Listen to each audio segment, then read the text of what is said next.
السلام علیکم ناظرین، آپ نے اکثر سنا ہوگا کہ لاہور ہی ہے یا نئی ریساں شہر لاہور دیا۔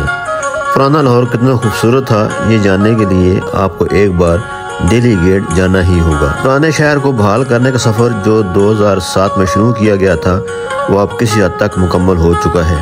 ڈیلی گیٹ میں داخل ہوتے ہی جو چیز سب سے پہلے آپ کو حیران کر دے گی وہ ہے سلیقے سے بنی ہوئی پرانی طرز کی دکانیں اور صفائی کا شاندار احساس۔ اگر آپ لاہور کو جانتے ہیں تو یقیناً اندرون لاہور کا نام سنتے ہی تنگ گلیوں، ابلتے گٹروں، بدبو اور آخری سانس لیتی مریر لکڑی کی پرانی بالکونیاں، کچھ ایسا ہی نقشہ ذہن میں آتا ہے۔ لیکن اب اگر آپ دہلی دروازے سے پرانے لاہور میں داخل ہوں تو آپ کی یادداشت بدل جائے گی۔ شبیل والی گلی کی طرح آپ کو تھوڑے آگے ایک اور خوبصورت سورجن سنگھ گلی نظر آئے گی۔ یہ گلی دہلی گیٹ میں داخل ہونے کے بعد دائیں طرف دوسری گلی ہے۔ 4 سالوں کی محنت اور ملکی اور غیر ملکی وسائل سے بالآخر اس گلی کو بحال کر دیا گیا۔ اس گلی کے مکین صدیوں بعد اس پرانے خوبصورت ماحول میں واپس چلے گئے جب ایک فصیلی دیوار میں محصور شہر لاہور اپنی پوری آب و تاب کے ساتھ برصغیر کا ایک خوبصورت ترین شہر ہوا کرتا تھا۔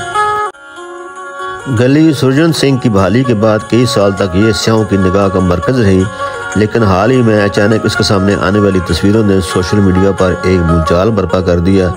صارفین تصویریں دیکھ کر دنگ رہ گئے اور اس گلی کو یورپ کے کئی شہروں کی گلیوں سے مماثلت دینا شروع کر دی۔ بہار کے موسم میں جب اس گلی میں خوبصورت پھولوں والے گملوں کا اضافہ کیا جاتا ہے جو اس گلی کی خوبصورتی میں کئی گنا اضافہ کر دیتے ہیں۔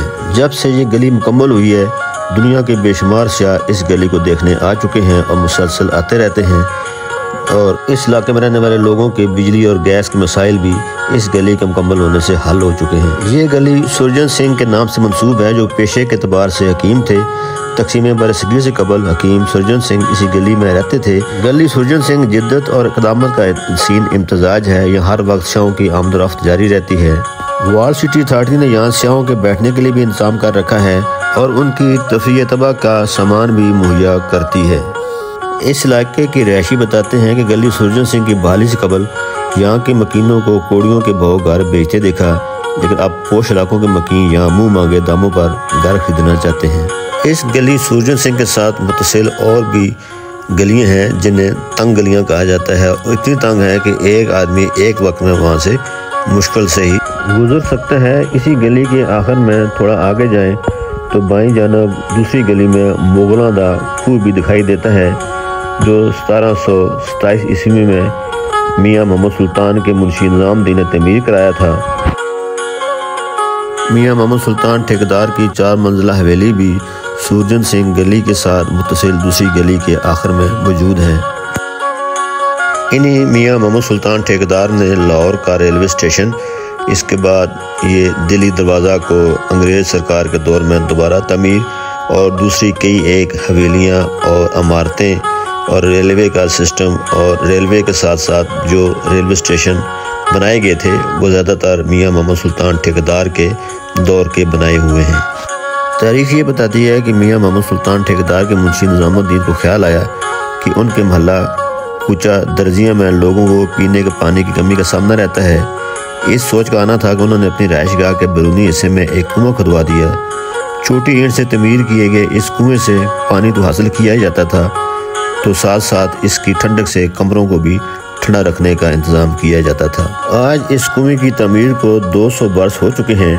دہلی دروازے کی مشہور سورجن گلی کے قریب ہی واقع مغلاں دا یہ کھو مٹنے کے قریب پہنچ گیا تھا، لیکن اس کی خوش قسمتی رہی کہ یہ متعلقہ اداروں کی نظر میں آ گیا، جس کے بعد اس کے بچے کچے آثار کو بچا کر آئندہ نسلوں کے لیے محفوظ کر لیا گیا ہے۔ مغلاں دا کھو اب پانی تو فراہم نہیں کرتا، لیکن اس سے تاریخ کی بہت سی کہانیاں ضرور سنی جا سکتی ہیں۔ امید ہے ناظرین آپ کو میری یہ مختصر ویڈیو ضرور پسند آئے گی۔ برائے کرم لائک اور شیئر کر دیں اور میرے چینل کو بھی سبسکرائب کر دیں۔